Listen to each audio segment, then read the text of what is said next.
On today's Toys Spot, we're going to be looking at a very large box, an incredibly large box, and inside this box, we're going to be looking at the Comic-Con exclusive of DC Universe Infinite Heroes Starro.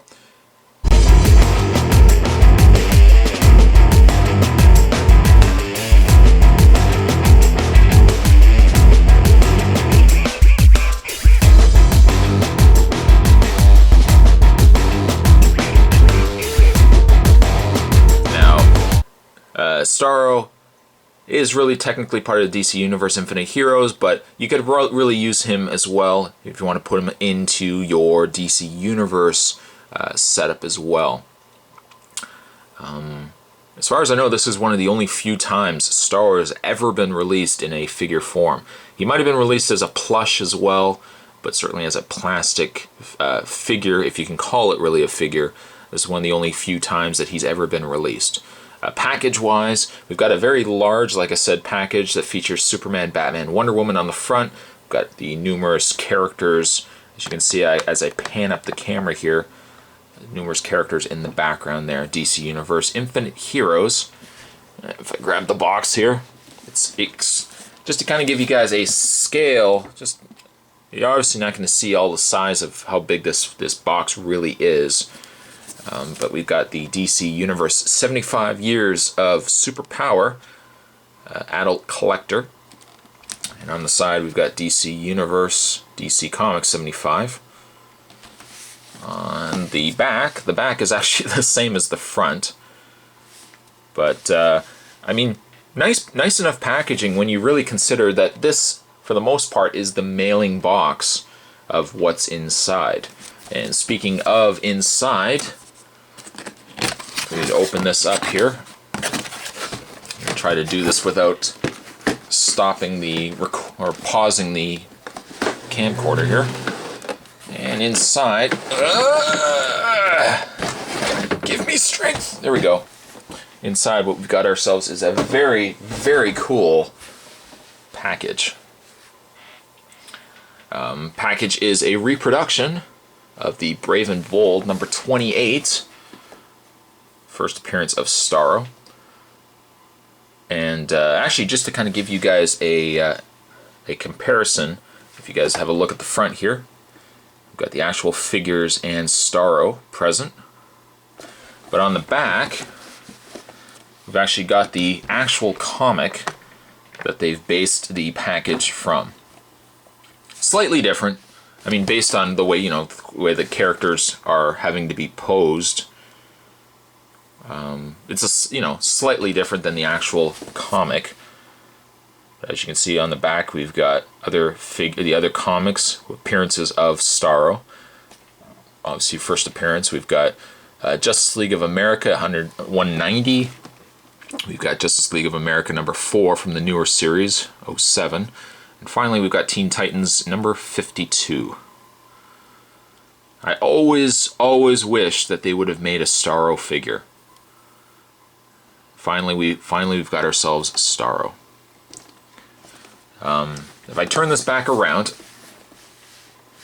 I just pan the camera down so you're not looking at my wall here.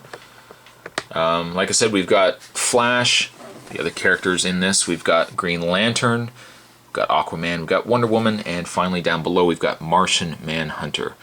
And then in the front we've got a very large Starro.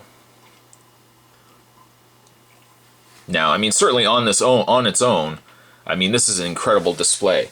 It's the kind of display you almost don't even want to open up because, I mean, the fact it's a clear box, you can kind of still see in, you can see everything that's going on in this package. The other reason you probably wouldn't want to open this up too is the fact that they've got, if I can just move the box back in here, they've got a little try me button. And the idea is when you press it, we actually have Kevin Conroy doing a narrative on the set itself. We're actually just going to press this button here. In The Brave and the Bold, number 28, the alien creature, Starro the Conqueror, attempts to invade Earth. As you can see, we got lights going on here as well. 5 members of the Justice League of America spring into action to battle the fiendish villain. Aquaman. He was raised by and became the namesake of lighthouse keeper Arthur Curry. But in the water, truly thrived. In adulthood, Aquaman used his aquatic telepathy and great strength to patrol the seven seas and served as king of Atlantis. I will just press the button here again.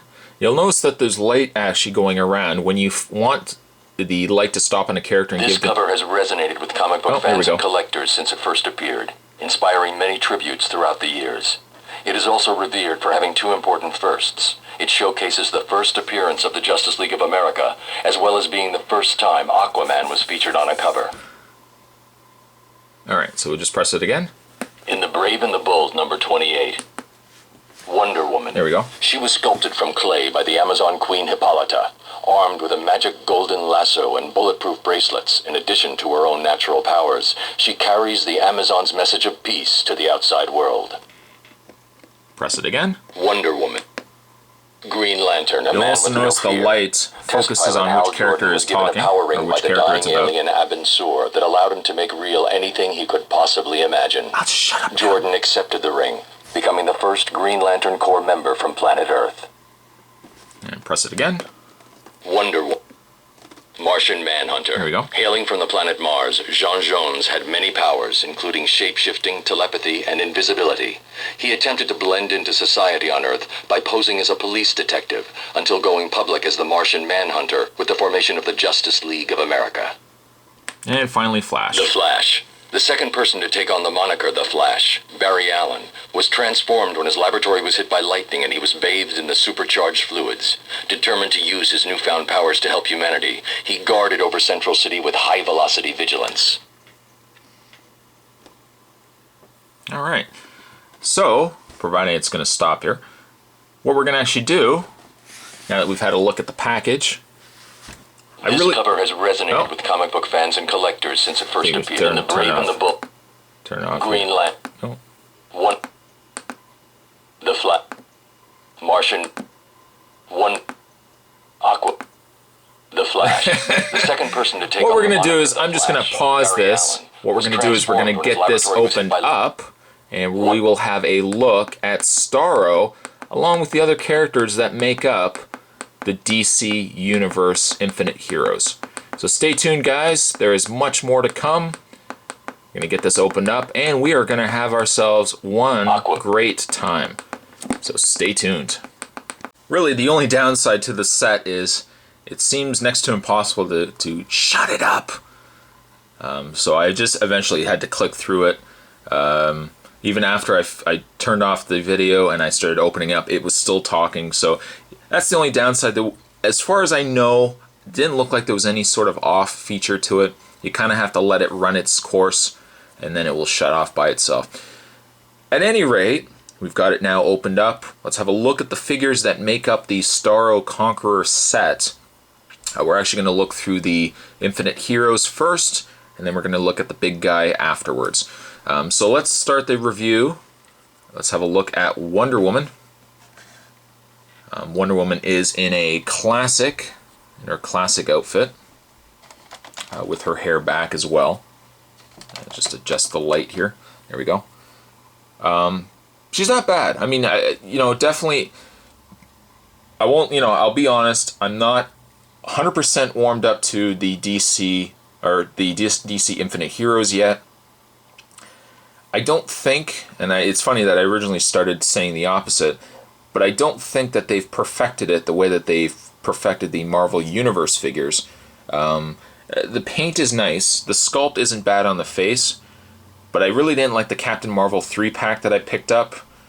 I think I like this set, and I like these figures a little bit better than what I thought of that 3-pack set that I picked up. The Wonder Woman, now they've got new articulation on some of these figures, so a little bit better as well. But I think the face is nice on Wonder Woman. The hair is decent. Of course, she's got her lasso. Her lasso is actually tied around her wrist. I didn't bother actually taking it off because if I take it off, it's only going to get lost. But as you can see, standard. They always seem to use this kind of this threading, the gold on there. And certainly as well, I mean, you could very well take this off as well, and if you have a DC Universe Wonder Woman, you could put this with that Wonder Woman, because I believe her lasso was actually just a molded piece of plastic from what I remember. But the Wonder Woman is decent. Her articulation is she's got a articulated head, articulated elbow or shoulders that you can move her arm around, back and forth. No elbow articulation. She has waist articulation, or kind of mid-torso articulation that you can rotate her torso at. Her legs have the weird articulation that I'm not a fan of. It's kind of like the Iron Man figures where you have to get you can see it there, the pin and socket just in the right place for her to move her leg, and then you have to rotate it again to move her leg out. She's also got knee articulation, also will allow you to rotate the leg as well. If you don't get it in quite the right spot, it does kind of look weird because she's looks like a just big slice in her knee. But I think the Wonder Woman is decent. I think he's definitely a solid figure, even if you don't necessarily like the DC Infinite Heroes. Wonder Woman, I'm gonna give her a 4.5. I mean, she's not spectacular, but she's not horrible either. We'll put her aside. You know what, we'll actually just move her off camera here, because we still have really a lot to go through here. Let's have a look at, oh, there they go. Let's have a look at Martian Manhunter. Now, you can't quite see his face. Just bring the light closer in there. There you go. I was going to say his large collar on his cape is kind of covering his face. A pretty good face on Martian Manhunter. Of course, really, really high collar. Give you guys a back view of the cape here. The cape is really nice. I do like the cape quite a bit. Now, it doesn't look like Martian Manhunter has any articulation in the torso or in the waist. Let's see here. No, it doesn't. Yeah, there is waist articulation, but it's extremely stiff on this figure. But he has the ball-jointed head, which you can't quite get in there just because of this high collar. You can bend the arms out, back and forth. You can rotate the arm. You can bend at the elbow. You rotate the hand. Of course, as mentioned, he's got waist articulation. His legs can bend in and out, back and forth. You can bend at the knee. And you can swivel the foot, and you can bend it up and down. I like the Martian Manhunter. I think he's one of the better ones of this set. I'm gonna give him a 6.5. It's a shame you really can't see more of his face. Seems just more shadow than anything else. So that's Martian Manhunter. Pretty good. Let's have a look at Aquaman here. I don't know what it is. I always seem to have a soft spot for Aquaman, at least in the way of the figures. The DC Universe Aquaman was quite nice. I gotta say, this Aquaman is pretty good as well. Good face on him. Nice coloring, nice bright yellow, nice bright green. Of course, the orange with the scales. He has a back view there. His articulation is he has the same articulated head, same articulation in the shoulders. You can rotate the forearm, you bend the elbow, rotate the hand. You can move it slightly up and down, but it's more so just a twist. Rotate at the waist, again quite stiff. Legs bend in and out, back and forth, bend at the knee. You can rotate the leg as well, rotate the foot, and up and down. It's going to be a very long video. I apologize in advance for anyone who's watching this. Go get yourself a sandwich. We're going to be here for a while. Aquaman I like quite a bit. And in the scheme of Infinite Heroes, I think I'm going to give Aquaman a 7.5. So good set so far. Let's have a look at Green Lantern. His face seems slightly off to me. I don't know, maybe it's just me. It almost seems like he's got a really skinny body. He's got too skinny of a body for a Green Lantern. Of course, he's got his ring, which you guys can see there. It's really just a splotch of paint. There's no detail, no nothing really on it. His symbol is nice, but I don't know if his head is perfect. His articulation, it would be the same. And the arms, the elbows. Now he actually rotates in the mid forearm as opposed to the hand. Rotation in the waist, legs bend back and forth in and out. Oh, wait a minute. No, there is actually no articulation for the legs to go out. They bend back and forth. You can bend the knee, rotate the leg, bend the foot, and rotate it as well. I believe I was going to say Captain Marvel. I believe the Green Lantern here actually is an original mold of the Green Lantern from, I think, Wave 1, which I guess would explain why he doesn't have the articulation in the legs. He does also come with an energy construct. You can snap into his hand. Kind of have to really nudge it in there. It doesn't... And like that. That's pretty neat. I like that. Green Lantern here, I'm going to give a 5 to. He's not fantastic, but I wouldn't say he's necessarily bad either. So, I think one of the better ones from this set, really aside from the Aquaman, I really like the Flash. I know, I'm a sucker for Flash. I think the Flash is actually quite nice. Got a nice bright symbol there on his chest. This video is going to be like 60 minutes long. His articulation, he's got articulated head. He's got the newer articulation, so his arm can bend out. You can rotate it. You rotate the elbow. You bend at the elbow. You rotate the hand. He's got waist articulation. Leg can bend out back and forth. You can rotate it slightly as well, bend the knee, you can rotate the leg, swivel out the foot, and bend it up and down. The only problem I have with this kind of articulation is unless you get the legs completely straight, it kind of makes him look a little wonky. Kind of looks like he's either got a bow leg or his legs just don't look right. I don't think the Aquaman really has that much of a problem. For kind of a similar articulation. His look a little nicer, but I find with this kind of articulation you have to play around with it to get it just right. Despite the wonky legs, I like the Flash quite a bit, and I think he's actually the nicest of the set. So I'm going to give Flash here, I'm going to give Flash apparently a painful death to the bottom of my desk, but I'm going to give Flash here a 7.5. And you know what, he can just stay down there for the rest of the review. Let's have a look at the real meat and potatoes of this review. Let's have a look at Starro. Starro is a rubber, kind of a, I guess it's more so a rubber than a plastic. It's very squishy.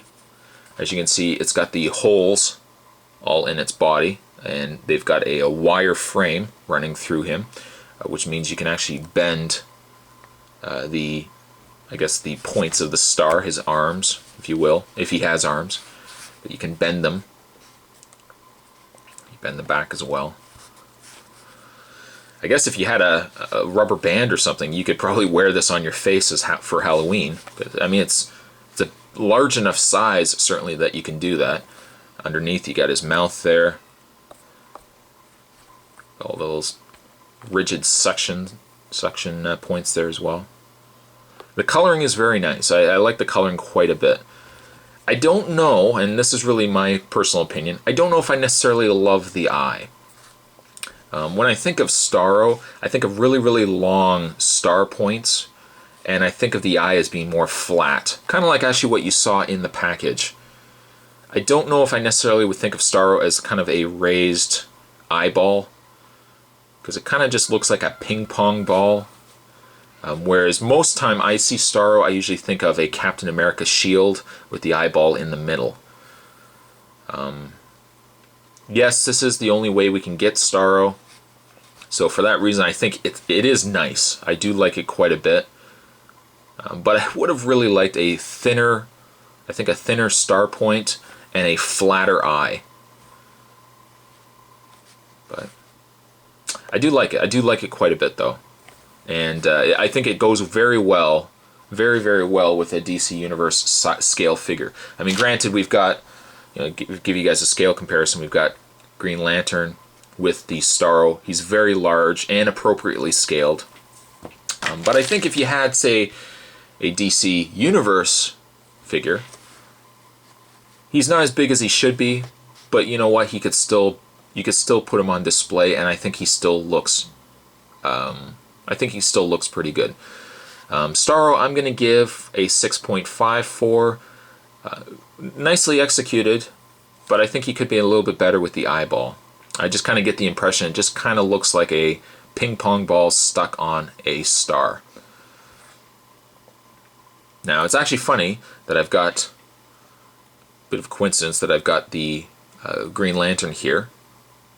And the reason for it is that you actually had picked up Starro through the Comic-Con. They actually also included with this set a bag of these Starro Spores. Now, if you pick this up through Big Bad Toy Store, you have to actually find the San Diego Comic-Con version of Starro. The regular Starro will not have these spores. Also, when you look on eBay, make sure if you want to get this set, make sure you're getting it with the Starro Spores. We're just going to put Captain Marvel again. We're just going to put Green Lantern right here for a second. Just pan the camera up. Get ourselves Old Red. And we'll just cut the bag open here. Inside, I just get these all out, you actually get 4. I was actually thinking you would got 5, but you actually get 4 Starro Spores. And actually it's just a smaller version of this guy right here. As you can see, the arms are bent back, the points of the star are bent back. We've got still the mouth showing there as well. And the idea is that you can actually take a DC Universe figure. I haven't tried it on Green Lantern here, but the idea is that you can, if you can get it on there just right. Might be that his hair's in the way. I really should have picked a DC Universe figure that maybe didn't have the hair. But the idea is you can actually take the Starro Spore and mount it to their face. It doesn't want to stay here.